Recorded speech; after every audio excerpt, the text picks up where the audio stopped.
WhatsApp guys, कैसे हो आप सब लोग। आई होप आप सब लोग बढ़िया होंगे। बहुत अच्छी अच्छी न्यूज़ आ रही है कनाडा को लेके। कुछ अच्छा सुनने को मिलता है तो दिल करता है कि आप सब लोगों के साथ शेयर करूं। बाकी बहुत कम वीडियोस आ रही है क्योंकि बहुत सारी चीज़ों में मैं सब फंसा पड़ा हूं। बस धीरे धीरे जैसे निकलता हूं वैसे वैसे वीडियोस बना देता हूं। और पहले तो वेलकम करता हूं आपका कटारिया टीवी चैनल के ऊपर। चैनल को सब्सक्राइब नहीं किया तो प्लीज़ सब्सक्राइब कर लो। और आज मैं बात करने वाला हूँ कनाडा के कुछ लेटेस्ट अपडेट्स के बारे में। और जिन लोगों के वीज़े नहीं आ रहे, काफ़ी टाइम से वेट कर रहे थे, उनके लिए भी कुछ अच्छी न्यूज़ है। वो सब कुछ इस वीडियो में बताऊंगा। प्लीज़ गाइस, वीडियो अच्छी लगे तो ज़रूर शेयर कर देना अपने फ्रेंड्स के साथ जिनकी हेल्प हो सके। बाकी सबसे पहले तो न्यूज़ ये बताता हूँ कि आयल्स जो है इन्होंने जनरल और एकेडमिक दोनों वैलिड कर दिया है। अगर आप कनाडा में आना चाहते हैं, स्टूडेंट वीज़ा पे आना चाहते थे, तो एकेडमिक आयल्स ज़रूरी होती थी स्टडी वीज़ा के लिए। और अगर आपकी फ़ाइल में सब में 6 ईच होते थे तो आपकी फ़ाइल एसडीएस में जाती थी। और अगर आपके एक में 5.5 होते थे तो नॉन एसडीएस में जाती थी।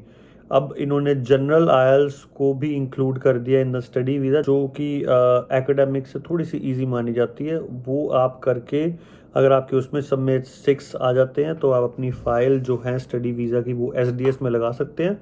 और आप सब लोगों को पता ही है, जिसको नहीं पता उसको बता देता हूँ कि एसडीएस में जो चांसेस होते हैं वीज़ा के वो थोड़े से ज़्यादा होते हैं नॉन एसडीएस के मुकाबले। नॉन एसडीएस में कौन कौन सी फाइल्स आती हैं? अगर आप 1 साल की फ़ीस नहीं भर रहे, अगर आपके आयल्स में एक में 5.5 है, या फिर आप जीआईसी नहीं भर रहे, और 2-3 चीज़ें और मैटर करती हैं, तो ये फाइलें नॉन एसडीएस में जाती है। और उनके जो रिज़ल्ट्स हैं वो थोड़े से जो चांसेस है रिफ्यूज़ल के वो ज़्यादा होते हैं।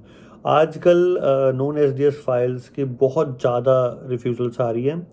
वो भी बताता हूँ रीज़न बिहाइंड दैट कि इमिग्रेशन ने ये कहा था एक प्रेस कॉन्फ्रेंस में 1.9 मिलियन, 1.8 टू 1.9 हो गया था, 1.9 मिलियन एप्लीकेशंस जो हैं वो इनके पास पेंडिंग पड़ी हुई हैं और वो क्लियर नहीं कर पा रहे। जैसे वो क्लियर करते हैं साथ साथ दूसरे ड्रॉ आ जाते हैं और नई फाइल्स दोबारा आ जाती है, तो नंबर जो है वहीं का वहीं पहुंच जाता है।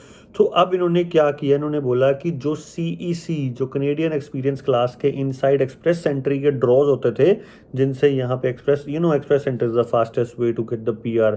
तो वो जो ड्रॉ होते थे जो हर 2 हफ्ते बाद, 3 हफ्ते बाद, महीने में आ जाते थे, वो अब इन्होंने कहा है कि मई जून तक नहीं आएंगे। और ना ही एफएसडब्ल्यू के आएंगे। FSW means federal skilled worker programme. Express entry में जो आउटसाइड ऑफ कनाडा रह के अप्लाई करते हैं, जिन्होंने मास्टर की होती है, 2-3 साल का एक्सपीरियंस होता है किसी अच्छी पोजीशन पे, आयल्स में काफ़ी अच्छा स्कोर होता है, जितना अच्छा आयल्स में स्कोर होगा उतने ही अच्छे आपको पॉइंट मिलेंगे। सो एफएसडब्ल्यू का ड्रॉ वैसे ही 2020 से नहीं आ रहा, अब फिर उन्होंने थोड़ा सा बंद कर दिया है। ये चीज़ इन्होंने अच्छी भी की है क्योंकि जिन लोगों की फाइल लगी हुई है उनका कोई रिजल्ट नहीं आ रहा और बहुत टाइम से वो तंग हो रहे हैं। कोई कोई वेब फॉर्म भर रहा है, कोई इमिग्रेशन में कॉल कर रहा है, बट एवरीबडी इज़ लाइक कि कोई रिप्लाई नहीं आ रहा, ये क्या बात हुई। क्योंकि अगर आपका रिप्लाई आ जाए, आपकी या तो रिफ्यूज़ल आ जाए या एक्सेप्टेंस आ जाए, तब बंदे को सेटिस्फेक्शन मिलती है। अगर बीच में लटक जाए तो बंदे को होता है कि क्या रिजल्ट आएगा, जल्दी आए, फटाफट आए, बस अड़ ही गया ना उसमें बंदा। अगर सपोज करो किसी ने स्टडी वीज़ा की फ़ाइल डाली है, +2 किया, 18 ईयर्स ऑफ एज, फाइल लगा दी, 1.5 साल रिजल्ट नहीं आया, वो 1.5 साल का गैप अब क्या करे। तो कुछ लोग जो होते हैं वो कुछ ट्रेनिंग करने लग जाते हैं, बट अगेन यार मैं चाहता हूँ कि इनका रिजल्ट, जिनकी फाइल अड़ी हुई है, जल्दी आ जाए।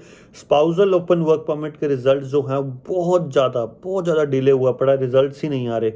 सो आई गेस कि अब इनकी जो इन्होंने बोला है कि हम जो ये बैकलॉग हैं वो क्लियर करेंगे, 500 और मेंबर्स हमने हायर किए हैं।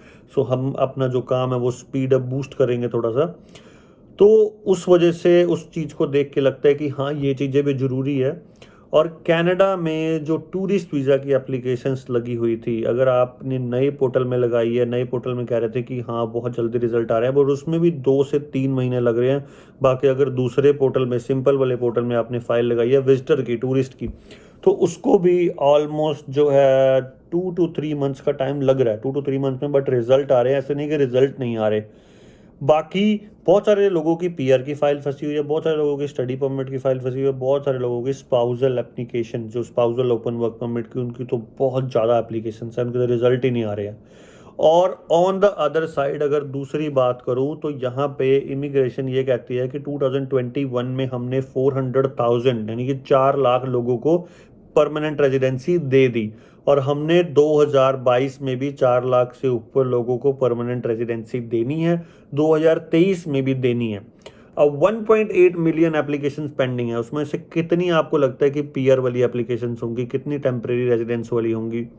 आई गेस अगर वो सारी क्लियर कर दे तो उसमें लगता है कि मुझे 4 लाख लोगों की 1.8 मिलियन एप्लीकेशन में से इतनी तो एप्लीकेशन निकल जाएंगी कि ये नंबर पूरा हो जाएगा इस साल में। सो इस साल में ही पूरा हो जाएगा और अगले साल की बात करूँ, अगले साल में भी पूरा हो जाएगा।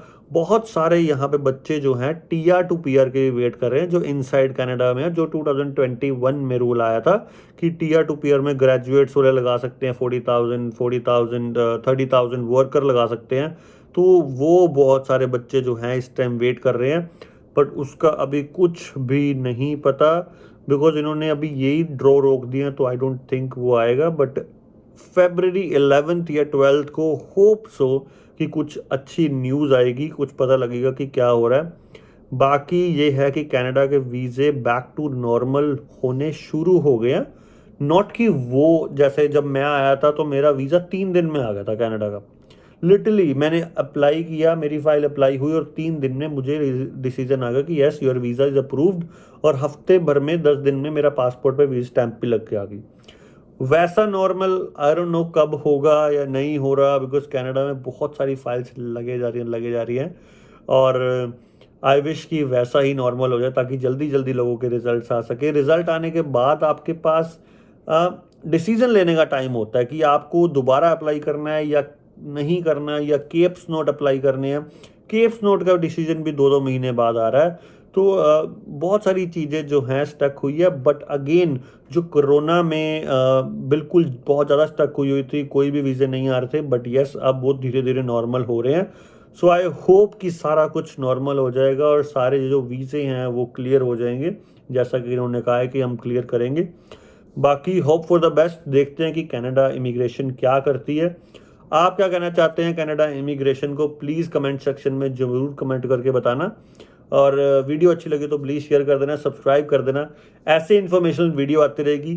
Keep watching, keep supporting Kataria TV. Stay healthy, stay fit, piece.